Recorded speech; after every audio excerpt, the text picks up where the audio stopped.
Hey everybody, this is DyanaRozay. Welcome to my channel. I talk about reality TV and whatever is popping on social media. This is a review for Love and Marriage Huntsville, Season 4, Episode 14. It was called Old Atlanta, New Tricks, and it was good. This was very much reminiscent of the Love and Marriage Huntsville that we fell in love with. I really enjoyed this show. I'm going to tell y'all all about it, but before I do, go ahead and hit that like button right now so that others can find me. Also, subscribe to my channel, hit that notification bell. I truly appreciate every single one of y'all for rocking with me and supporting this channel. And let's get started. So you guys, it is the night of the big event for Martel in this mansion, the $10 million mansion. And the room is filled elbow to elbow. And it is really good that production brought the guys out a few days before so that they could get comfortable, okay? And they did too. They did not disappoint. We see Marsau beelines for this woman, and he's very charming. Like, hi, my name is Marsau. You can tell that he's done this before. And she's like, hi, I'm Keisha. Then you overhear him say, let me get my ring out of my pocket. So I just want to say this. Marsau always says that, you know, he is overworked. He's spent. He has nothing to give to Tisha and the kids. It's amazing how easy he winds down when he is in the company of other women.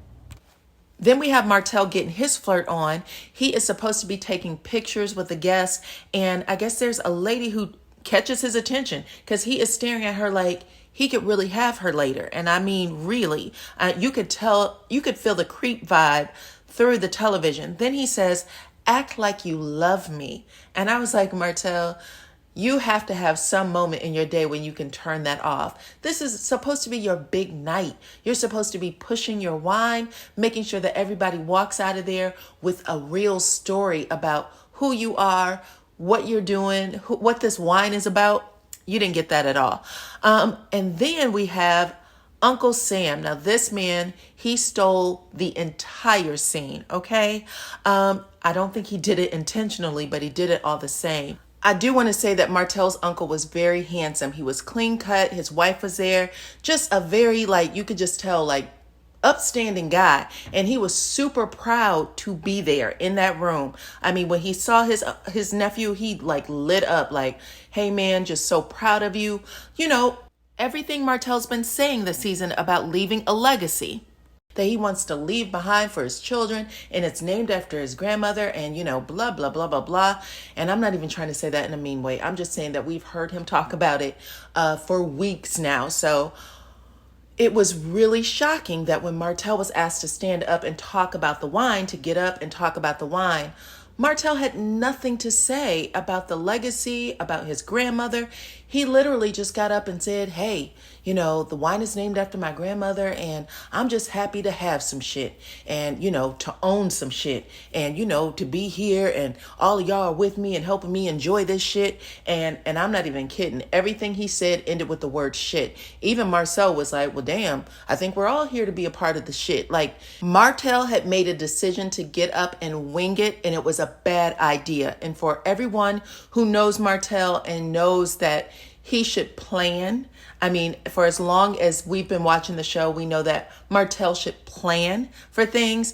Nobody said, hey, dude, do you have a few words written down? Is there anything that you know, just to get him in a space where he could communicate it, including Melnika. Martel stood on that step by himself and literally froze for about a good 30 seconds. And then he called up every male on the cast except his uncle. He was like, I need Marsau up here, Maurice, Big Lou come up here. Oh shit, I forgot Chris Fletcher come up, and Fred come up. The only person he did not call up was his uncle, who the wine is named after his mother. It was very insulting, and you could tell that his uncle was insulted. His uncle was like rapidly blinking when the camera would pan him. And at first I thought he was like upset that Martel didn't call him up, but it looks like it could have been a combination of the two. He was upset that Martel didn't call him up. He was upset that Martel was not prepared. He was upset that Martel didn't say enough about his mother, Martel's grandmother. It was a whole thing. But When Martel finished that lackluster speech, he ended up walking outside with Melnika, who tried to pump him up a little bit, like, you did that. I'm so proud of you, all of these things. But you can tell when Martel doesn't, he thinks he's done something wrong or that he didn't do enough. He doesn't say a lot. When Martel really thinks that he, did it, like he killed it, he starts smiling with all of his teeth and his chest is poked out like a real rooster of a man. You know what I'm saying? But here, he was quiet as a church mouse, kind of just drinking the wine back and trying to take in what Melnika was saying, but she wasn't good enough. The way his mama, will pat him on the back when he's done something wrong. Oh, son, it doesn't matter, son. Everybody does something wrong, son. I still love you anyway, son. You still got a good heart, son. She does that in a scene coming up. Melnika wasn't doing that for him, so he didn't feel it. And I know Melody used to be that same kind of cheerleader for Martel when he would mess up until the end, you know what I'm saying? But he wasn't getting what he needed. But then the whammy happens. Production sends out the uncle because they know that uncle is steaming. And when he goes out, the uncle tells him right up front, yo, I don't like the way you spoke in reference to this wine, in reference to your grandmother, in reference to my mother. How dare you get on that step and in front of all these people not honor her in the way that she deserved to be honored. Martel grabs him, like pulls him real close and whispers in his ear, don't ever do that. Don't embarrass me on national TV. His uncle pushed him and said, you know what? You got it. I'm gone. I'm done with this. You asked me to be here. You asked me to be a part of this. I did it because I was supporting you. But if you can't hear what I got to tell you, I'm gone. And then he proceeds to walk off. Martel is chasing behind him. And my heart actually was like, ooh, what is happening? Because you could see this was a real moment. His uncle grabbed his wife. I don't know what time of night it was, but they were on their way back to Alabama, okay, from Atlanta. I don't give a damn what. Maybe they went to a hotel, but whatever the situation was, they were gone, okay? And Martel was hurt. His feelings was hurt. He was embarrassed as hell. And then, the rest of the cast, Marsau, Maurice, Louis, and I think there was one other person. Oh, Chris Fletcher. They all talked about it. Like, Chris was like, did you see Martel's uncle? He was really upset. And I think it had to do with the fact that Martel did not speak of his grandmother in a way that was honoring. He didn't give her enough accolades, blah, blah, blah. And then Maurice says, well, what did he expect? I mean, cut Marty some slack. And I was like, that is part of Martel's problem right there. Even his friends don't hold him accountable. And I'll have to say, Marsau last episode was like, you know what? You could take some accountability, but they'll back off of it right away. But for Maurice, who just last episode was like, my son isn't a self-starter and I'm upset about that. And he's been saying that mess since the beginning. I want my son in the house with me. Season 1, I want my son in the house with me so I can show him how to be a man and I can prepare him for XYZ and so on and so forth. You've watched Martel fall and fall hard. So I would think all of you as friends, if you were, really friends, that you'd say, yo, man, I really want to see you succeed with this one. I know you've been working hard. Is there anything I can do to help you for your big day? And I would think the same thing of the manager. That is a manager's role. Yo, we want to make sure that this goes off without a hitch. We want people to walk away from here feeling like this was one of the baddest events. They know your story, everything they saw and heard about you as, a husband, all of those things. I want it erased out of their mind because of who you were when you spoke about your grandmother. But no, Maurice was very okay with Marty, as he says, waddling and being second best in this situation. And I didn't like that. But Chris, on the other hand, he was like, yo, you only get one chance to make a first impression. And he didn't make that. He didn't do it. So, he can have a second, third, or fourth try. But everybody in this room tonight is going to remember that moment. But anyways, guys, I don't know if I gave this scene justice. So if you guys are still in the blackout, go ahead and watch that first 3 to 5 minutes and then turn it off and just listen to my review for the rest. So next scene. So the next scene is Tiffany and Louis. And Tiffany and Louis really confused me. I'm going to say that. Louis actually came home early from the wine launch because, or at least he didn't drive back with the rest of the guys in the, Mercedes Sprinter because he had a death in the family. And when he gets in, he's like, I'm happy to be back home. This is where I needed to be with my wife and children. And then Tiffany, starts asking him about the party, what happened, kind of thing, who was there. And Louis was playing cute about it. But then he tells her about the rage room. And she was like, oh, I heard about that. What did you have to get off of your chest? And he said, I had some pent up frustration. And I think he said it in a funny way, like, blah, blah, blah. And she was like, oh, is this coming up again? Like, she really went in within a matter of seconds. So I don't know if it's just how it was edited or what. But then Louis ended up saying, listen, we all needed to say something. And that's what I said. It wasn't because I was, felt one way or the other, but, it is what it is. But Tiffany wasn't letting it go. And she was like, no, it just seems weird to me that you would bring that up. Anyway, long story short, because I can't even let my mind go there. It really felt like a scene that Tiffany was having by herself. Louis was just kind of looking at her like, who the hell am I married to? And I'm not doing all of this for the camera. So let's go to the next scene. Kimmy and Maurice, and they also have to discuss the Atlanta trip.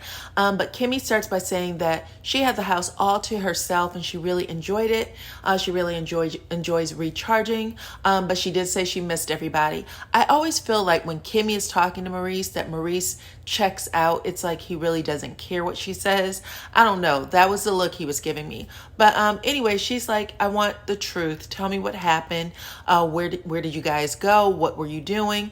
He says he was at a strip club. He doesn't tell her where.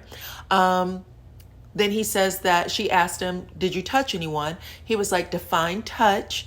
So he does this whole thing where he's double talking her. She said, I don't want you to double talk me. I don't need you to define touching for me. I want you to tell me if you had skin on skin contact. And he was like, yeah, I did tap someone, but I didn't caress them. And they kind of giggle about that. And then they talked about all the other couples' problems. Did you know that Tiffany and Louis are having problems in the bedroom? And then they talked about Martel having a male 1.0 and 2.0. And that 1.0 he knew long before Melody. He said that that was the original male. And that's pretty much how that scene ends. Tisha and Marsau was much more interesting. So let's jump into them. So Tisha jumps in the bed and she asks Marsau, tell me about the Atlanta trip. And he does so. And he's being cool as a cucumber. But at the same time, he has this look on his face like he's not trying to spare Tisha's feelings because we know she's sensitive. But he's like, yeah, it was great. You know, Melnika, well, she had a bunch of women, only women actually, at the mansion. And Tisha's like, oh, okay. And then we went to a strip club. And she's like, oh, okay. And she was like, and what were you doing at the strip club? He was like, you know what I do. Like, you know how I do. And she was like, no, I don't. And he was like, I do what I do. You know how I do. So there's a special kind of person that will never give you a straight answer. And there's a special kind of person that will tolerate it. He's not giving her anything more than, you want to know around other women. I definitely was. For the last 3 days or however many days they were there were women around that weren't you all the time. And that is as far as you get to ask me a question, because I told you in that coffee shop, don't ask me anything else, basically. And then he jumps into Tiffany and Louis, and he's like, yeah, they're having problems with their marriage. Apparently, Louis is in a sexless marriage. Tisha's like, I'm pretty sure he's not sexless. There's a difference between being completely sexless and not getting it all the time. Then Marsau says, well, I'll tell you what, when people say, is sex important enough to give up X, Y, and Z? He said, the answer is yes. Next question. To which Tisha says, that's not funny. And then she goes on to say, you know how hard it is to be a wife and a mother and a homemaker and do X, Y, and Z. And then you expect women to just be available and ready for you. Marsau looked completely unbothered. He was like, yeah, well, I have a lot of things that I have to do too. Then Marsau said, if sex is important to you and it's not important to me, then I shouldn't care if you outsource it. And Tisha does this big eye roll, but Marsau is dead serious. I mean, serious as a heart attack. Then Tisha says, you know what? It's not always about sex, and you and your friends should have been having that conversation. And Marsau said, there's no way in the world that I would be telling my friends that nonsense. Then Marsau says that people have to recognize the priority. I'm assuming he's saying sex is a priority. And then he said he understands failure. He understands things like that. However, that's why you and I toughed out our hard times so that we wouldn't have to be in this situation. Now, just a few moments before, he said that if one person wants sex and the other one doesn't, then the other person shouldn't be upset when he outsources it. So is that the hard time? Inquiring minds would like to know. Anyway, next scene. So Tisha has a follow-up visit with Dr. Francis. She hasn't been there since season 3, basically. And if y'all remember, Tisha had an appointment where Dr. Francis says, what does Marsau need you for? And Tisha said, I don't know, sex? And Dr. Francis looked disgusted. He was like, Tisha, go home and figure out who you are. Who are you in this marriage? What do you bring to the table? Because it's more than that. Well, Tisha was there to turn in her assignment and tell him who she thought she was. And I think she thought she had it in the bag too, because she sat there with this parade-ass, beauty pageant-ass smile on her face the entire time. And y'all remember the last time she was there, she was sad and crying. Well, this time she wanted Dr. Francis to get the impression that everything that is going on with her and Marsau is just fine, and they are making decisions together, and that Marsau is supporting her and her goals, and that he's even said things like, okay, Tisha, where are you right now? Because I want to be there for you. And Dr. Francis was like, and who's saying that? Marsau? And she was like, yeah, Marsau. Then Dr. Francis got excited like, ooh, Marsau told you that? And he started drawing things on the whiteboard like, let me keep track of the lies you about to tell, sis, because there's no damn way in hell that the man that sat in that chair a few weeks ago is doing any of the things you're talking about. So then in the very next breath, Tisha tells on herself and shattered that beautiful picture of support that she was trying to paint for Marsau as her husband. And she was like, well, you know, Marsau was going through something as well. So he took a trip to Africa by himself. And Dr. Francis is like, he did. She was like, yeah. Then Dr. Francis says, why did he take you? And Tisha says, because my kids are in school and I had to stay home with the kids. Otherwise, I would have to figure out nanny care and care for the dogs and this, that, and the other. And Dr. Francis is sitting there smiling at her like, girl, did you look in that mirror? Did you have a conversation with him where you asked him to support you and your goals? Weren't you the one who was going through a depression? And now it's all about this man and his shit? So Dr. Francis is like, where did he go? And she's like, to Tanzania. And he went, okay, so he wasn't just leaving you. He was leaving everything. He had to escape everything.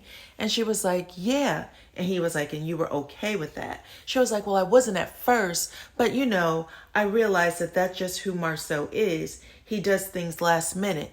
He said, Tisha, last minute is running out to the grocery store for something you forgot.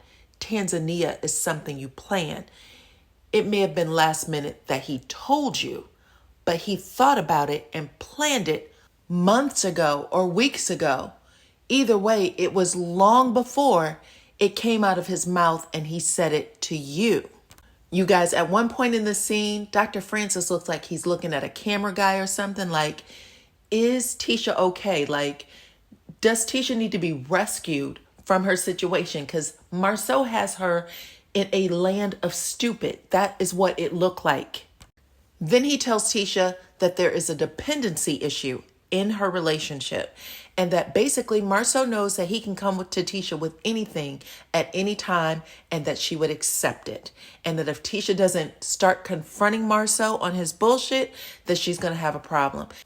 Then Tisha said, well, I've been trying to talk to him and change things, but only time will tell. And Dr. Francis said, well, you know, at what cost are you willing to wait this out? Then he invited Tisha on a couples trip with him and his wife. He told her to bring her married friends. And that is basically how that scene ends. So I'm going to skip over Martel and his mother because they just basically rehashed what happened with the uncle. But all she did was blow smoke up his behind. And there was really no resolution. So we're just going to get into Kimmy and Melody. Melody shows up to meet Kimmy for lunch. And when Melody walks in the door, she said, "I am the happiest that I have ever been in my life." Kimmy was like, "I can tell you're glowing." And then Kimmy starts to tell her about the boys' trip. And Melody was like, "Real talk. Are you comfortable with your husband traveling anywhere with Martel?" Kimmy looks like shocked, like, "Girl, don't ask me that question." She was like, "Yeah, I'm fine with it. The boys had fun and I trust my husband." And Melody was like, "Okay, what else can she say?" In confessional, Kimmy said, Melody thinks everyone's cheating because of what happened to her, but girl, not everybody cheats.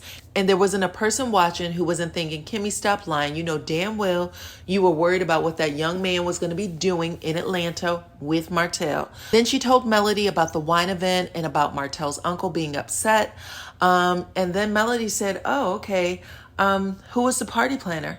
And she said, "Melnica." And then Melody said, "Oh, I know her."